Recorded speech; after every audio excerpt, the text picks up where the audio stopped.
Welcome back to Questing Beast. I'm Ben. Today we're going to be taking a look at a number of zines in the OSR RPG space that I've been sent over the last few months. Some of these I've got a long time ago, actually. And they've been piling up on my shelf. So I grabbed a handful today and we're going to flip through them and see what there is to see here. A lot of these are short enough that they don't really merit a full-length review, so I kind of tend to bundle them together onto these zine reviews.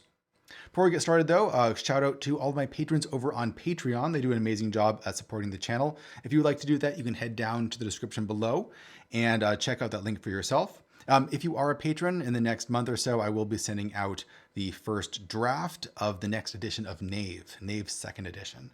So if you want to get on board with that and see where the rules are going for the new edition and playtest them as I develop them, then you can become a patron and do that. This video is also sponsored by the one and only Mothership.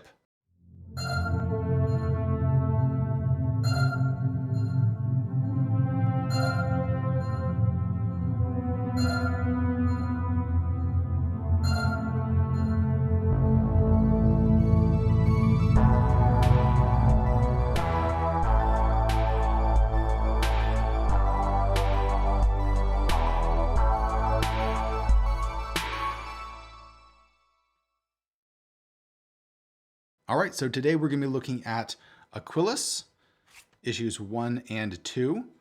This one's all the way back from 2020. This is from 2021. Demon Driven to the Maw, which is a fantasy adventure by Brad Kerr. We'll be looking at Darkness Moves by Perplexing Ruins. We have Puzzle Dungeon, The Seer's Sanctum by Direct Sun. And Big Rock Candy Hex Crawl, which is by W.F. Smith. This is a little pamphlet. All of these should be available in PDF. I think some of them, or most of them, are available in print as well. Not 100% sure about that. Some of these did come out a while ago, but I'll put links to everywhere that I can find down there in the description. So let's see. First of all, let's look at Aquilus here. So these are setting modules. This one focuses on a fantasy town, and this one on a small hex crawl. And they're designed to be dropped into whatever campaign you like. One of the big features of them is the art and the design, which is use a lot of public domain art, but it's very well chosen. It's very dreamlike. It's very colorful. It really stands out. So I think it's a really great selection of public domain stuff. It's all done by Vasily Kalaman. Hopefully I'm saying his name correctly. Let's flip through and see what we get here. So here's our town, Ager Sonos. And we have all the different buildings here labeled with different numbers. It's a small settlement. Drop this as an interlude into your existing campaign or use it within an expansive Aquilus campaign as the setting unfolds in subsequent issues. Use random tables in this issue to create hooks and further develop the fiction. So you might run into an alchemist, the sister, who is a sorceress. The candle, a giant candle embedded in the ground. Every evening, the villagers light the candle and complete a ritual. Extinguishing the flame will call forth 1d4 vapor spirits to emerge from the wisps of smoke and attack. Little stats down there for them.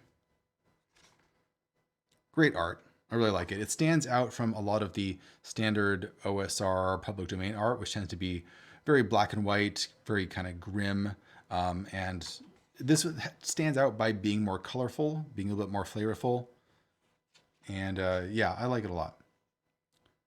What else we got here? The forager, the tavern, the children, the singing flames. Outside the structure is an area of hard black ground with web-like cracks permeating it. It is slippery due to an oil-like substance, and movement per round is limited to very minimum.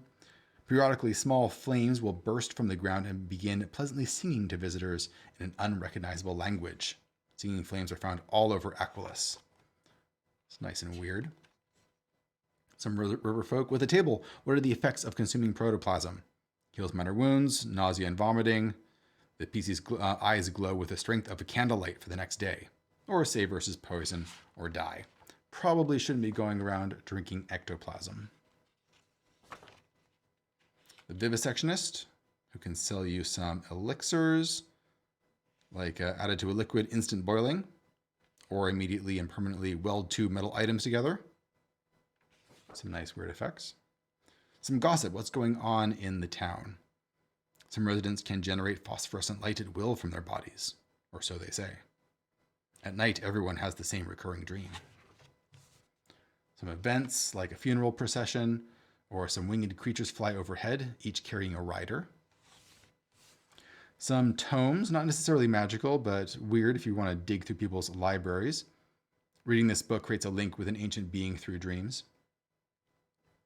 Metamorphoses. They become strangely beautiful, unnaturally so, increasing charisma by 2. Some arcana. This reminds me a lot of Into the Odd. Perhaps the Crown of Eyes. When activated, the crystal spheres separate from the crown and fly around the wearer at immediate range for an hour. The wearer can see anything the crystal spheres can see. Some locals and some customs.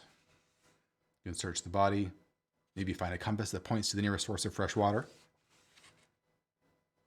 Some clicks. Starving, miserable beggars who are facing certain death. They take care to avoid sharp objects. They bleed an unknown substance. The sister. So this is the sorceress. Some more stuff about the river folk. Very interesting. And let's look at the other issue, which I think is mostly a Hex Crawl. Again, really nice art.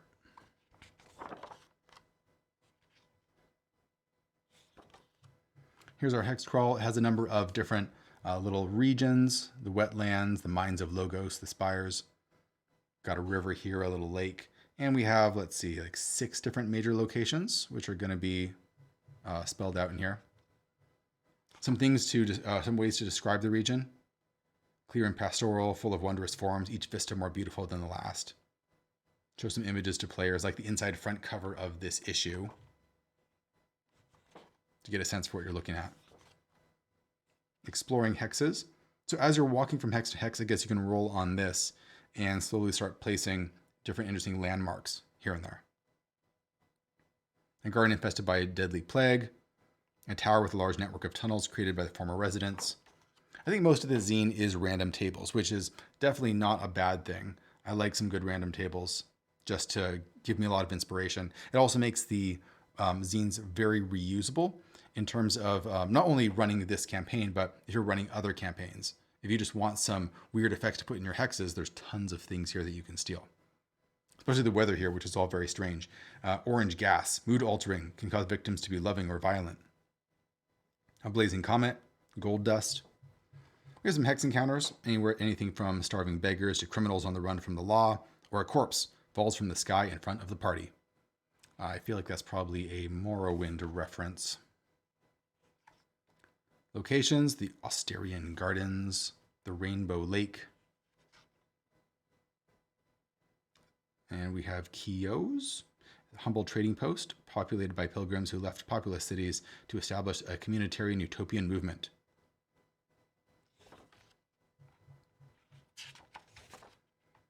The Mines of Logos. Language is extracted at the Mines of Logos. This is the prime raw element from which Aquilus is formed.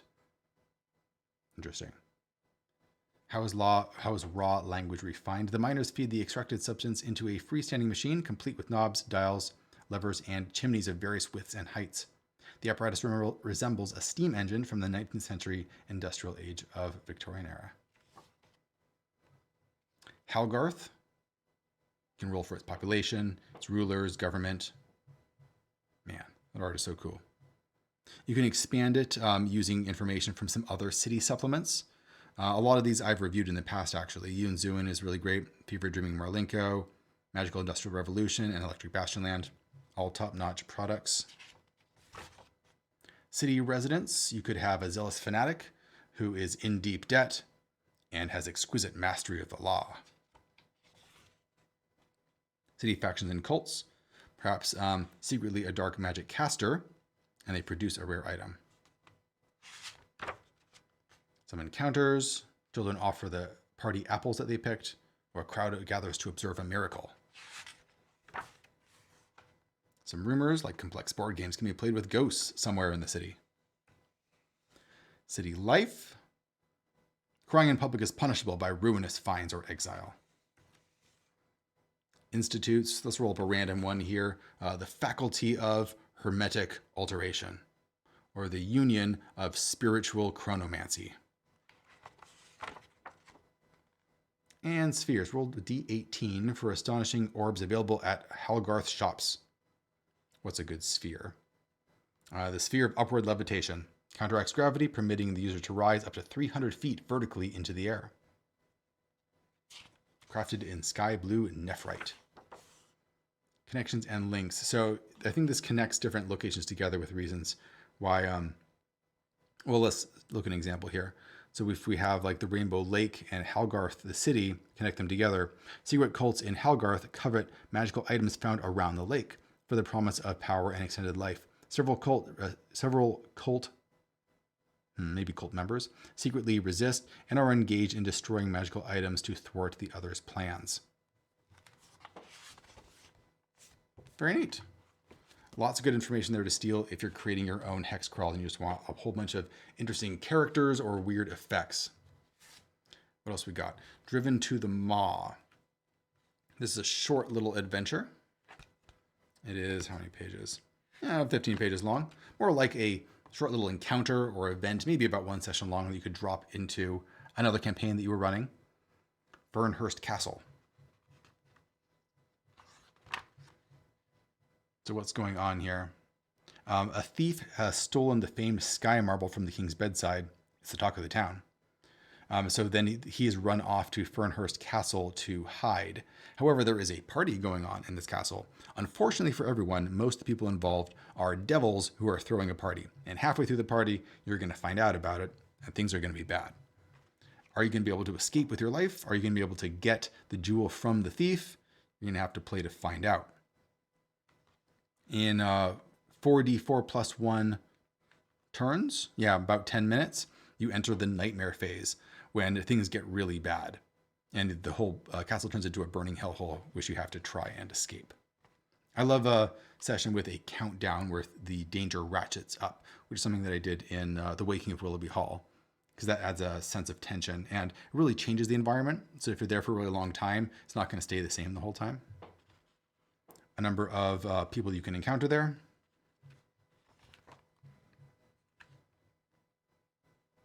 What happens in the Great Hall? So the Great Hall where all the dancing's going on. A noble's drunken daughter or son wants to dance, gets obsessed, starts planning a future together. Poems, poems, the crowd demands a recital. Make it good or get hit with fruit and shunned. What happens in the gallery? A drunk teenager has vandalized some paintings and is trying to escape through a window, realizes they are too small for egress. Lots of good chaos going on there. You can poke around, find all sorts of horrible things happening in the basement, reveal who a lot of the dancers are, try and escape. You can find the Hellmaw. Probably don't walk into the Hellmaw, although, some player is probably going to do that. So you got some information here. What happens if you go to hell? You got to know. Random villagers at the party. Maybe you have Bobby Cowie. Teenager, his strict father forbids him from dancing. Here tonight to prove him wrong through dance. Random party small talk. Did you hear the sky marble was stolen? I heard it grants wishes. What could you wish for? It doesn't actually grant wishes, but it can control other people's minds, so it could be quite a powerful magic item. Some random villains dancing at the party. Let's see here. We could have Malakoda, extremely tall, statuesque beauty, feigns disinterest, but keeps getting closer. That's terrible. Spice up nightmare mode with these awful set dressings. Let's see. Look, a villager. Are they okay? No, their mouth is full of blood. That's no good. Something crunches underfoot. Oh no, it's an alarming number of fingernails. So a fun little crazy, dangerous situation that your players could find themselves enmeshed in. What else here? Darkness Moves. So this is by Perplexing Ruins. It's a level 1 to 3 adventure for the supplement Cairn, which is a blend of a couple different OSR systems. It's got a little bit of Into the Odd in there. It's got a little bit of My Game Knave in there as well. My thanks to, I get a shout out. That's cool. Maze Rats, I guess, was also an inspiration for this book. The Violet Valley. Here's a little hex crawl. This is the territory of Hasek the Gnome. Really nice paper quality. It has like a nice texture to it. I think this was printed by LFOSR, who also did a limited edition run of my Knave game. The general idea is that it's just a weird, dark little valley, and there's possibly a beast that is running rampant and eating or attacking villagers that you can investigate. But there's plenty of other weird stuff going on too. Rumors could be something like, those in the know can acquire the highly potent and valuable There Below liquor, only available in the Violet Valley. Some travel encounters. What do we got here? An individual in black monk's attire, gaunt, meditative sitting position, immersed to the waist in mud, zoned out, apparently high on Arlic brew. Or you can meet the beast itself. Bunch of major locations here from the Hex map. A collection of monsters or weird creatures here that you could encounter. Yeah, the stats here use 3 stats, so it's roughly into the odd base. You're just trying to roll under your stats to do saves. Randomly generating what beast happens to be terrorizing this valley. This looks a little bit like the system that I use in Maze Rats, where you could, for example, combine a couple different types of beasts. Maybe it's a combination of a spider and a wasp. And it's frozen. And some of its features include that it is eyeless. Its personality is sophisticated. Its tactics are wanting to ambush people. And it attacks them with acidic spit. Right? You get a different monster every time. Here's some of our NPCs. I really like this format for creating NPCs, where it's all done in columns. That way you can have their picture, information about them, and so on. It's just a good way of laying it out. If they have any weapons, it's done right below their name. And their stats are over there on the side, so you can see their hit points and their saves right away. Down here, we find out where they can be found. Over here is more like their motivations. Actually, this is more like their motivations, what they want. So this one wants for the valley to be consumed by the forest and controlled by the forest followers. The village, which is one of the locations, is broken down into even smaller points that you can crawl from one to another. And this, I believe, is the tower that's over there. It itself is also broken down into smaller points you can explore. No actual map here. I think this is done a little bit more abstractly. The layout is quite well done. It's using bullet points. It's using bolding to really just emphasize the important stuff that you need to know. So you can pull out that stuff really quickly while you're running it. Some more locations in the town. Hasek the gnome, a near immortal denizen of the valley, but is now dying, requires the essence of something powerful to increase his life force. The Veiled Woods with its own little points. Some incidents you might find here. Path of Entangling Thorns have grown into the path. Save against Dex or take D4 damage. Or perhaps a Karen with a paper note visible. Snakes hidden inside. Find D20 times 10 silver pieces and folded paper with hastily written note, breath or fire. I wonder what that means. Maybe turn it into a scroll. A quick little tomb here that you can explore. Basically, it's just this whole zine is just a small adventure location. Wander around, go from hex to hex, talk to people, find monsters, loot little dungeons, try and unravel what's going on. All right, what do we got next? We have Puzzle Dungeon, The Seer's Sanctum by Direct Sun. So it looks like the cover comes off here. This is very similar to what we've seen in the past with Through Ultan's Door, which is another zine where the cover comes off and turns into a map. It's a nice format, just because it's nice to have this separated as a dungeon master. It's a little annoying because it's kind of fiddly, but what are you going to do? I like the design of this map in that it's not just numbered. It actually has the names of the rooms, and it includes descriptions of those rooms in a very abbreviated format. So just by reading this map right here, you're going to get a very clear sense of what's going on here and how everything more or less fits together.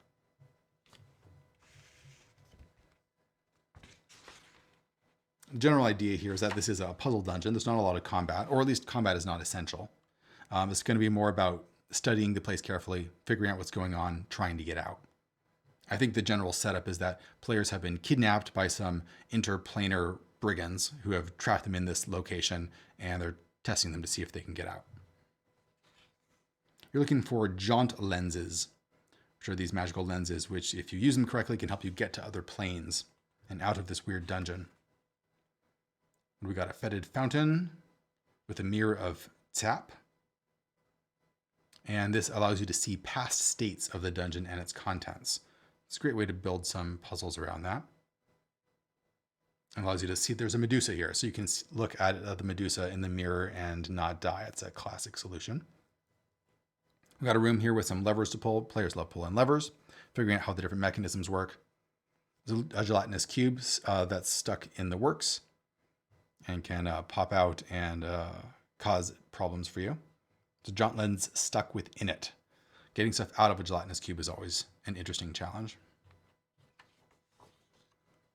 A pit of petrification, transformation chamber. There's a hidden passage where in order to get through the secret door, you have to not be looking at it.